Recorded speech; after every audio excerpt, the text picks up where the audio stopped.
Good afternoon, everyone. My name is Ioannis Kikkis. I'm working for EU-funded intellectual property rights project that is running for the last 2 years, and it's going to run one more year with the purpose of strengthening intellectual property protection in Kosovo. I'm going to present to you today about protection of communication technology services by intellectual property, and a special focus on small and medium enterprises active in this sector. So let's start.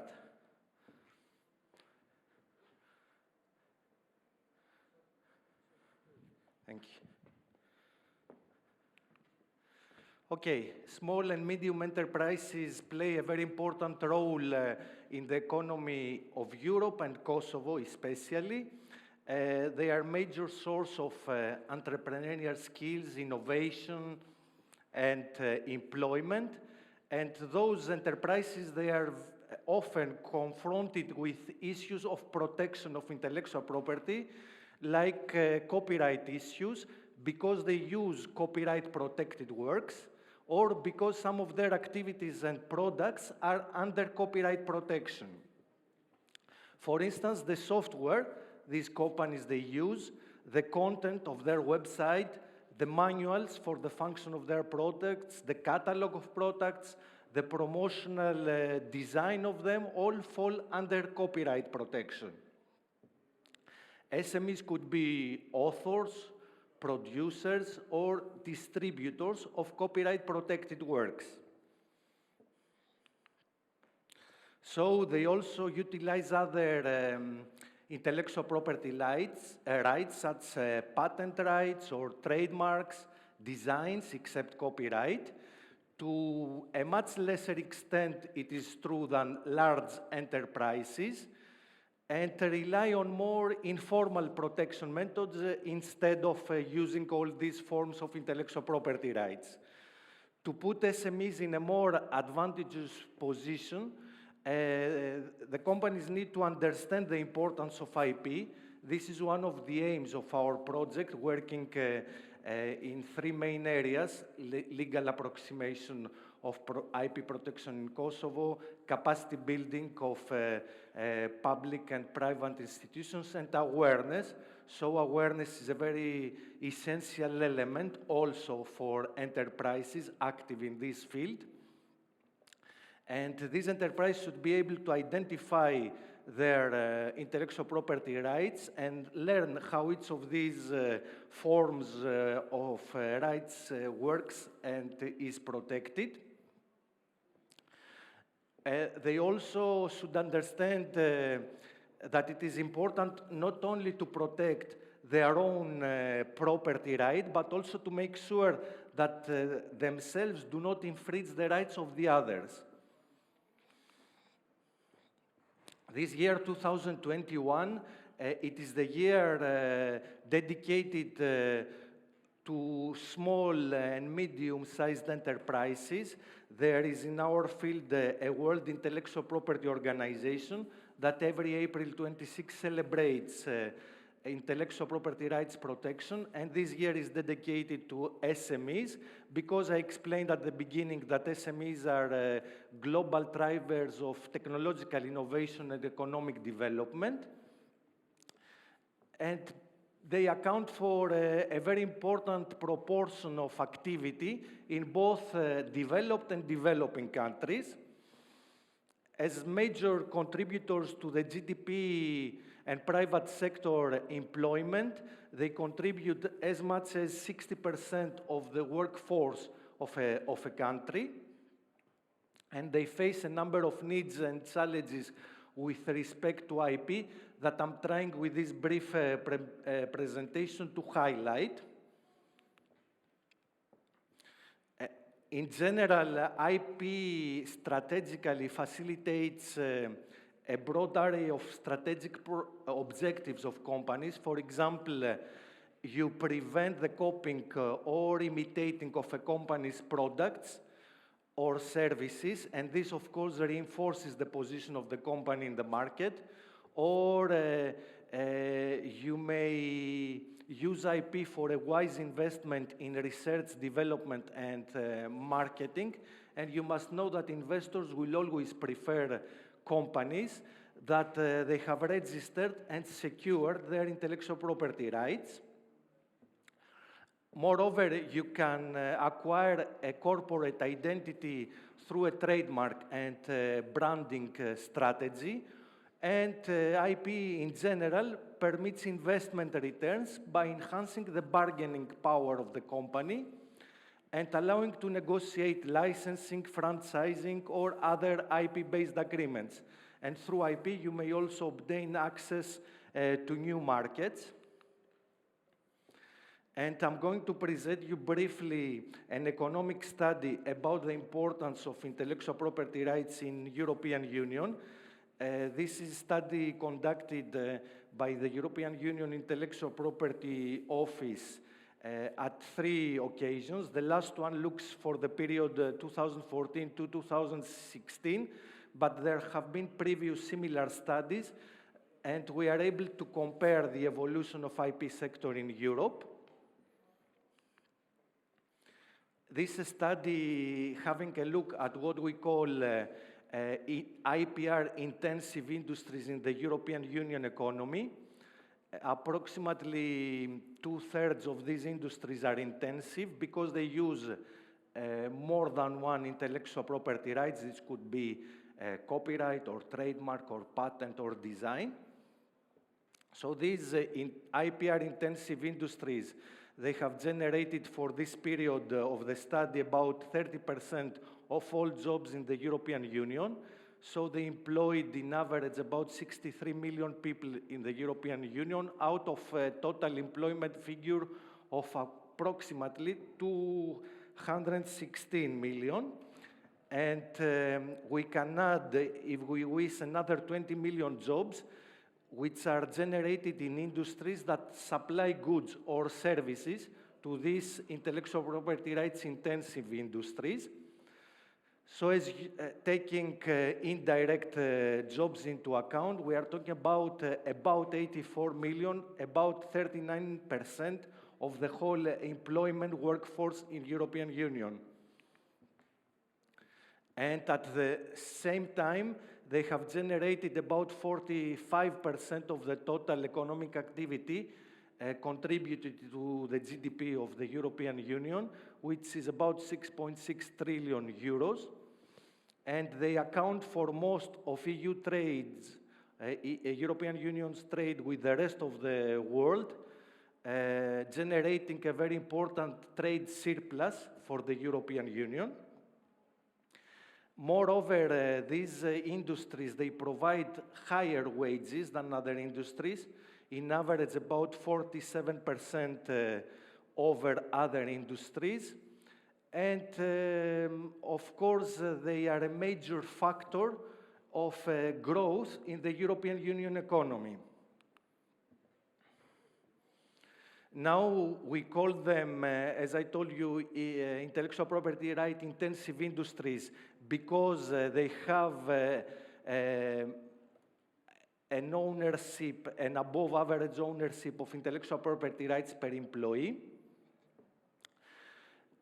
These industries that we call intellectual property rights intensive industries are mainly concentrated in the manufacture, but also technology and business service sectors. That's why this is relevant to the theme of this festival during 2-3 days. And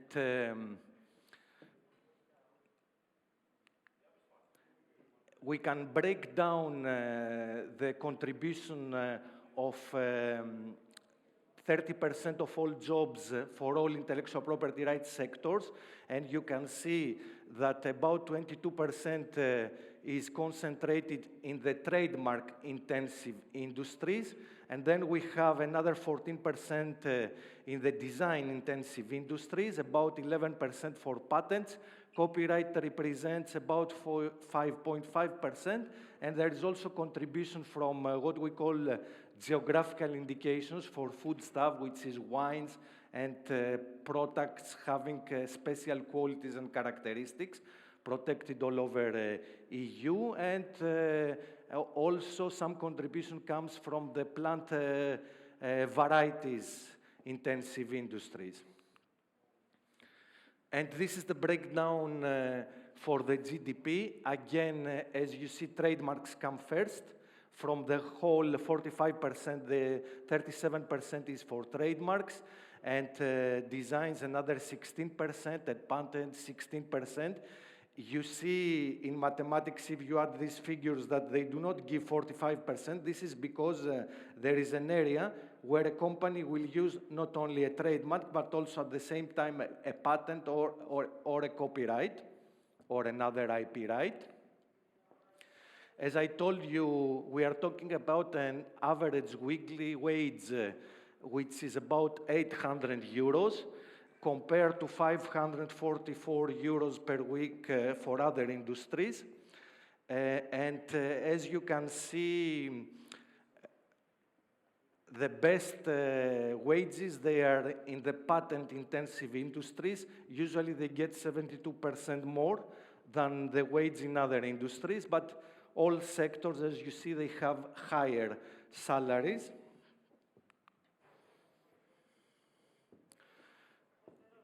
I told you about the trade of EU, that it is based to such industries. Actually, EU imports about 89% of goods or products related to IPR industries, but exports at the same time about 96%, and this creates the trade surplus very important for EU that I told you before.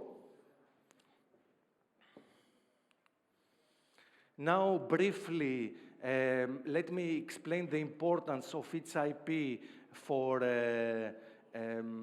small and medium enterprises and for companies that they are active in the sector of communication and technology. First of all, you can use a trademark, which would be a basic asset of your company, and you can register a word or a logo. There are different kinds of trademarks. Today we have even sound trademarks, multimedia trademarks, hologram trademarks. It's a distinctive sign or indicator to identify your products. And a trademark can have an origin function, shows where the product or service comes from, a quality guarantee function at the same time, and advertisement function. In order to register a trademark, you have to specify your products and services among 45 different classes that they exist. The trademark protection lasts for 10 years, but you are able to renew trademark for another 10 years, and this you can do it indefinitely, so potentially a trademark can be protected forever. Now, regarding these classes, there is a possibility, of course, to protect your trademark internationally. The principle of IP is territoriality, so if you want to protect a trademark to another country than Kosovo, you have to go and register your trademark in each country that you are active in the market. And in order to facilitate this process, there is what we call international protection of trademarks under Madrid system. There has been a study recently about the use of classes in the Madrid system since the 1990, and this study showed that no matter where the companies they come from, they mainly use class 9, which relates to computer hardware, software, and electronic devices for the international protection of their trademarks.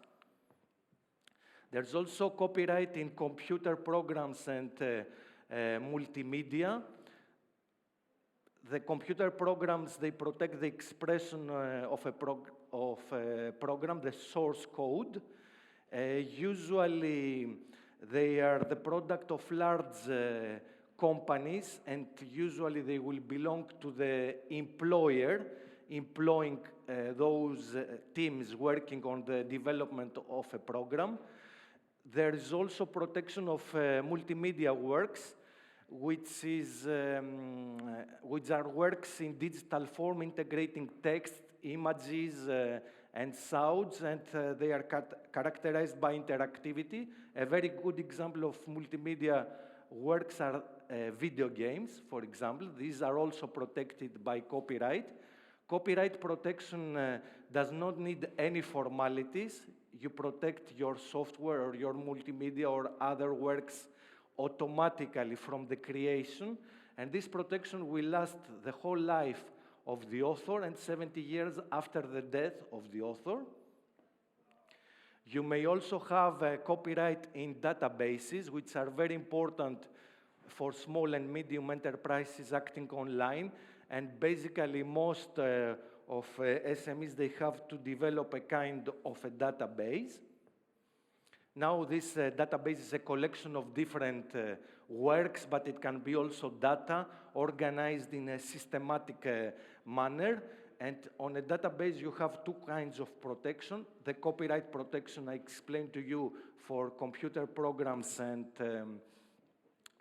multimedia works, but you can have a special sui generis protection which lasts for 15 years, and this is for the maker of the database, the one who makes substantial investment in time or money to develop a database. You can have copyright protection also in campaigns, because when you are advertising your services and products, you may use elements protected by intellectual property right. So this could include, for example, the planning of the advertisement campaign. Of course, this planning should be expressed in a certain form which should be somehow original. Originality is the minimum requirement for protection under copyright. And, but also you protect the original and actual realization of the advertisement that could include, for example, texts, music, audiovisual graphics, drawings, slogans, logos, etc. So as a conclusion, I want to say that intellectual property is both an asset and a tool that needs to be combined with another's intellectual property rights as a complementary tool. If someone's IP right has a minimal value, combined you increase the value of your assets. And nowadays, SMEs need to carefully consider their options and cultivate their capacities and capabilities to compete and grow in a very competitive, globalized market. And one of the best tools to use, of course, is intellectual property rights. And I think I would finish here, and because I would like, if any one of you wants to interact and to have some discussion or any questions about what I briefly presented, to give you the chance and the floor for such interaction with you.